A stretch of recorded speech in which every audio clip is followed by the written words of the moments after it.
to get some questions for the authors, this lively audience. So, does anybody have any questions? There must be. Oh, good. What's your name? Tawana. This is Tawana, everybody. Your question? To Jason, what would your advice be to the guys who want the gay relationships, but they still want the marriage, the family, and the wife? Because you still have guys who, like Ondrea said, that does that in church on purpose, and they want that family. It's not that society is playing a part in them having a difficult time being, choosing, but they want the gay relationship, and that's where we have these guys that's on the down low, and they want the wife and the kids. Oh, wow. Good question. I'm not sure that I understand the question. I think you're asking me, what do I say to those guys who want a family but are living the gay lifestyle on the down low? Right, because when Kitty mentioned society playing a part in them having a difficult time choosing, you made a comment of them being true to who they are. So. And my comment would still stand. I think that, someone who chooses to live a homosexual lifestyle and still want to be involved in a relationship with a woman, I have friends like that. My advice would still be the same, and that's to be true to who you are. And, I don't know that. I think there are bisexual people. It's not my place to judge whether or not they should go gay or go straight. That's not my place to judge. But, again, I think that they should be true to themselves, whatever that is for them. Unfortunately, there are those people who are dabbling on both sides. And hurting people. And hurting people. And that's really unfortunate. But, I can't be the spokesperson for every gay person out here. So, oh, sure you can. Don't we want him to be the spokesperson? No, but I find that interesting that you say, be true to yourself, despite what it's doing to everyone else. No, that's not despite what it's doing okay, because to that everyone being else, true to yourself is. If they're being true to themselves, I think it's sad that if being true to yourself means that you're going to be on both sides. Okay. That's unfortunate. I give that. For me, that's not my life. Right. My true to myself is being gay, and that's who I am. And I'm not going to justify that. Right. But I think that you're going to find that people are having trouble deciding who they are. And generally, I think that people are also open enough sexually that they know that they can have relations with both sexes. Do I think that's right? Do I think it's wrong? It's not my place to judge. And that's a whole nother show. Yeah. Piggyback off of what he said, Right. not only be honest with yourself, but be honest with whoever you're with. Exactly. I think that's, that's the Yes. main thing. Once you're honest with yourself, and you're comfortable with whatever you choose, then be honest with them. If you're with That's the guy true. and the girl, be honest with the guy and the girl. Exactly. So that way they make the decision Exactly. themselves. That's a good And so point. that's the purpose, to expose in this Right. book. I didn't have the choice. Right. I was not given the choice. If he told me that beforehand and I had chosen to say, okay, Right. we can go ahead and get married, that would have been on me. That's right. But I That's didn't true. have the choice. Right. So true. Any other questions? Oh, question over here. Your name, please. My name is Antonio. And I have a question for Ondrea. That being said, and I think that's a very powerful statement. I think that's a very powerful statement. But I think that bisexuality truly does exist. And I often wonder how females feel, and so I'm going to ask you the kind of question again in a different way. But I often wonder how females feel about guys who are honest enough to say, yes, I am bisexual. I do find females as well as males attractive sexually.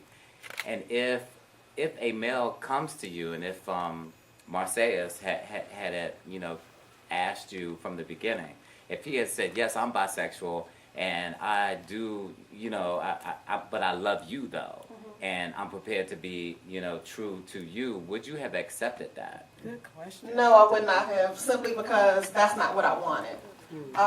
I'm selfish in that if I'm going to be married and I'm going to have sexual relations with somebody, it's going to be you and you only.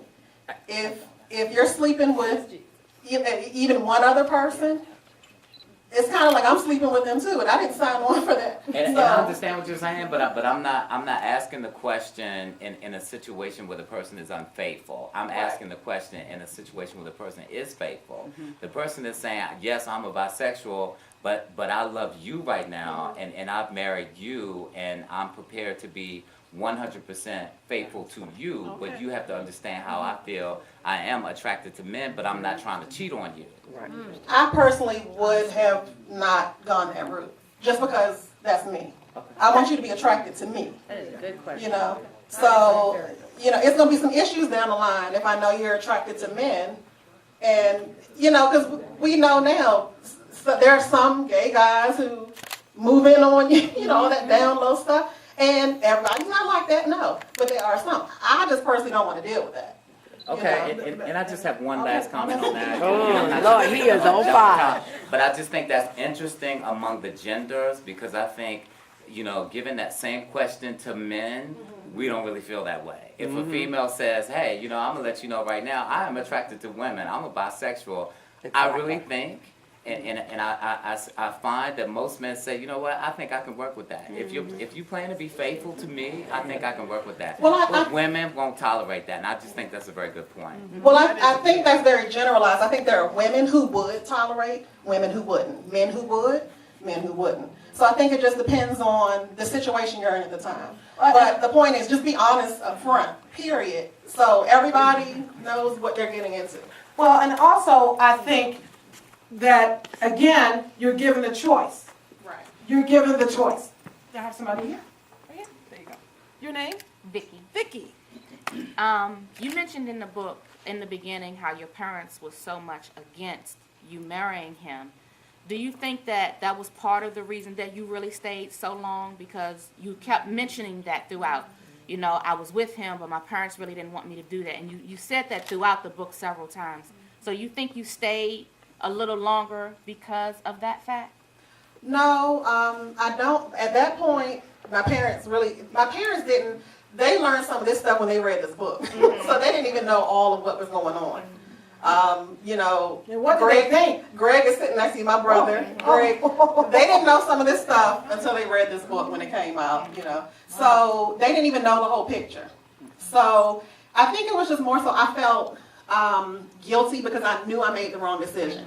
And it didn't really have anything to do with my parents. I was just disappointed in me. When you look back in retrospect, you see all the things that you should have done and, the mistakes you made. So it was just me. And then, my religious beliefs, in terms of sticking in there. But I stayed as long as I did because I knew at the end of the day, whenever it ended, I had done all I could do. So now I don't look back and say, well, maybe I could have done. I knew I did all I could do. So I don't feel bad. There you go. I wanted that divorce, and I don't feel bad at all. There you go. There you go. Your name? Leslie. This question is actually for both of you. This is like such an incredibly personal story to tell, and so I really commend you for coming forward and telling the story. But I want to know the interaction between you and Jason. How did you feel safe enough with him to allow him to be the author of your story? And then Jason, how were you sensitive enough to kind of really tell the story from her perspective? Because I've only read a little bit, but it sounds very much like a woman, and it sounds very much like a woman's emotions in the reading. And so can you tell us a little bit about the relationship that you two have? Good question. I think that, Ondrea and I guess she interviewed me before she made the decision whether or not she was going to allow me to tell her story. I had some reservations because, one, her husband was gay. And so I thought it was interesting that she wanted a gay man to tell her story. So after we met, there was a comfort level. And despite the story, I realized that I had a job to do with that.